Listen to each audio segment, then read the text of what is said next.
everyone, I'm Bill Rosinski. Welcome to another edition of Sports Night. And we're on location this time at Charlie's Tobacco Outlet, right across from the Siskiyou YMCA on Weddington Road. Good show for you tonight. We're going to talk football first with one of the most popular Carolina Panther players, part of that Super Bowl team that gave us quite a ride back in the 2003 season. He started Clemson, began his career in the NFL in 1994 as the draft pick of the Pittsburgh Steelers. And we're, of course, talking about Brentson Buckner. Brentson, good to see you. Hi, nice to see you too. Thank you for having me. Boy, time flies. 94, you're drafted. You come out of Clemson. You get in the National Football League, and you were on some great teams. And does it seem like you played that long and the career's already over?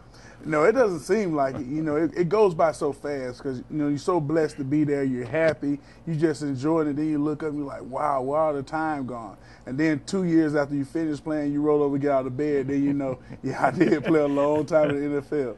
And you were kind of blessed. I don't know if you ever had a lot of injuries. You played a lot in just about every game every season. Yeah, I was blessed. I didn't have none of the major injuries, the ACLs, you know, broken bones. I didn't have them, so I think the Lord took care of me a little bit with that one. So, you know, I was actually able to enjoy my experience in the NFL and spend a lot of time on the field.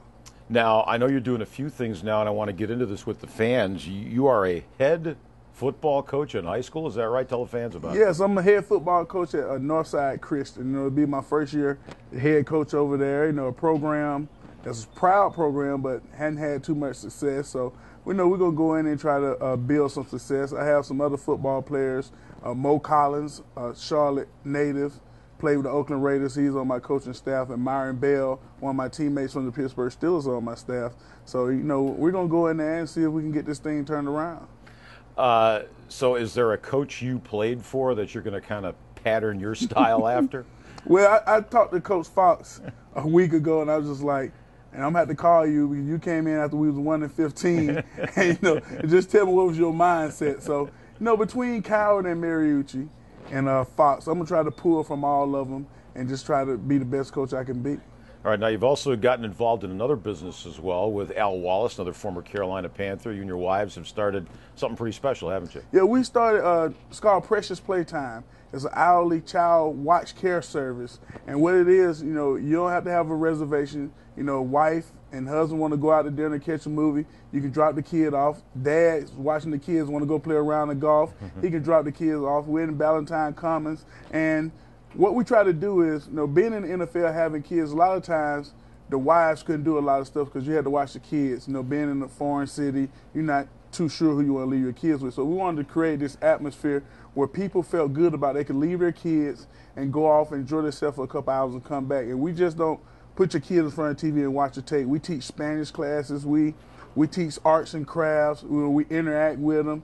You know, the kids have a real good time, and we wanted to be experienced, so they're asking mom and dad, go out again, let us go over to Precious Playtime. So I think it's going real good, and, you know, being able to do it with Al Wallace and his wife, you know, a guy that I became real close friends with at Carolina, even makes it much better. I'd like to get your take on what happened this year with the New England Patriots, the whole Spygate thing. You played the Patriots in the Super Bowl 38. Was there any point in that game when you were on the field defensively where you thought they knew what you guys were doing? And in other words, did you think there was anything going on with Belichick and picking up defensive signals that you could see out there? No, you don't think about, you know, Tom Brady is such a great quarterback, you know, a guy who studies the game, who spends a lot of time. And it was times that he really knew, but it was nothing like, well, how could he know that? It's just, you knew he was a guy that watched film and could do it. And it was a good team. You know, I don't care how many signals you stop. If you can't, football's about lining up, be man enough to stop them, and them be man enough to stop you. And, you know, I don't take nothing away from it because, you know, I was always taught, if you ain't cheating, you ain't trying. So, but, you know, it's art of war.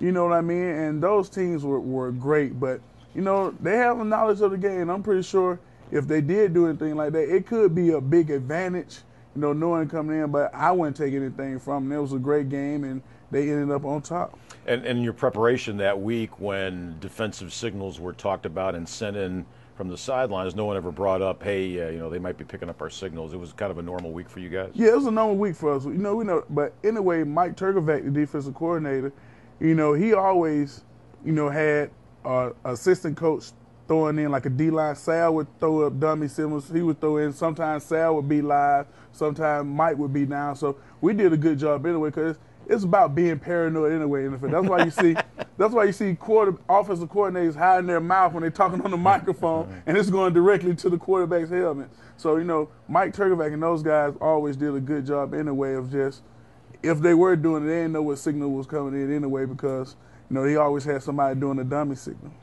How good do you think, when history looks back at the few years you were on the field with Chris Jenkins, Mike Rucker, and Julius Peppers, how do you think that front four, 10, 15 years from now, when people look back at the four of you guys, how will you be viewed, do you think? I think we'll be viewed as a good defensive line because we were good, but the one thing that separates good from great in our business is putting a Super Bowl ring on your finger. And we couldn't close the deal. And I think if we had closed the deal that we would have moved up in stature, whereas we could be mentioned with guys like the Tampa Bay defensive line, for instance. They put the ring on their finger, so they'll get to step up into that big group and talk about as champions. But I think that we would be considered pretty good because a lot of people didn't really give us credit. Mike Rucker was an undersized defensive lineman coming out of school, and everybody said, why is he going here? Chris Jenkins was seen as an underachiever. I was seen as a guy that just flopped around, and Julius was the only star. Right. But for some reason, when we all got together, it was a well-oiled machine, along with Shane Burton and Al Wallace. So I think we'll be considered pretty good, but not great because we just couldn't get that Super Bowl championship. Before we even started taping this show, you were being asked about Julius Peppers. He did not have a good year last year. You made an interesting point, and I'd like you to tell our viewers, at some point, people are going to get a book on you, and Julius has to get better, maybe even more mentally in this game, doesn't he? Yes, athletic-wise, as an athlete, probably one of the greatest to ever play this game. But sooner or later, people begin to evolve their schemes towards you. And one thing Julius has to get better at, he has to become a mental warrior now because people are going to sit in there and their offensive means and their whole game plan is how we're going to stop 90, how we're going to keep him off his quarterback. So now he has to take that same mentality and go out and be like, I got to devise my own game plan. I got to become my worst coach. What I mean by that, picking up my tendencies, try to change them, and just become very mental because athletic ability gets equalized, neutralized in this game. So then it's the mental guys like Jerry Rice. After 3 years in the league, everybody knew Jerry Rice was a great wide receiver. But he did it for 15 more years because he took his mental game to a total different level. Well, of the two Super Bowls you played in, Brentson played with the Pittsburgh Steelers, got beat by the Dallas Cowboys, and obviously the Panthers and New England Patriots. As you prepped for each game going into that week, was there one you thought you had, I think we got these guys, we're going to win this game? Or, talk about those two Super Bowls you played in, any differences in your feel as you went on the field? Well, going into the Super Bowl 30 against the Dallas Cowboys, we started that season off 3-4. And so Coward came in and was like, we throwing caution to the wind. Offensively, defensively, special teams. So it relaxed us. So going in that Super Bowl, we sitting there like, we got Dallas because they want to line up and pound the ball. But, they got a lot of veterans. But our offense had went to a 5-wide set with Cordell Stewart. You're not knowing if he's going to line up at quarterback, running back, or wide receiver. And we knew they couldn't put out 5 DBs that could handle us. So we thought like we got them, but we got to the game. Got into Tempe, Arizona, it was a total different story. And Dallas showed that they had been there before. So I think Super Bowl 30, I really felt that we had a chance to win the game because the Pittsburgh Steelers, a Pittsburgh organization had never lost a finals that they had made. Pirates, Penguins, or the Steelers. And I'm part of the first team to lose the finals. But as far as Carolina, we felt good about ourselves. We felt real good to go from 1-15 2 years earlier to where we were, and we was riding high. We felt that we had a chance because we were hitting on all cylinders too. And it's just a matter of the Super Bowl. And you're talking about a game that goes by fast. You prep for 2 weeks, you go a whole season. It's like the game's only 10 minutes long. And we got into that game, and it was a slog fest. Our offense finally got going. So by the time our offense got going, we was winded on defense, and we just couldn't get off the field. And Brady, you couldn't give a quarterback like Brady that much time in the pocket or allow him to find open wide receivers because he was good at that. But I felt going in that game, if that kick doesn't go out of bounds because we had solely stole the momentum, that we probably would have ended up winning that game because we had took their best and we were starting to come back. Brentson Buckner with us here on Sports Night. Great seeing you. Thank you very much. We need another show with you. A lot more stuff I want to get into. Maybe we can do that again. Brentson Buckner, our guest. More Scott Fowler joins us after the break. Stay right there.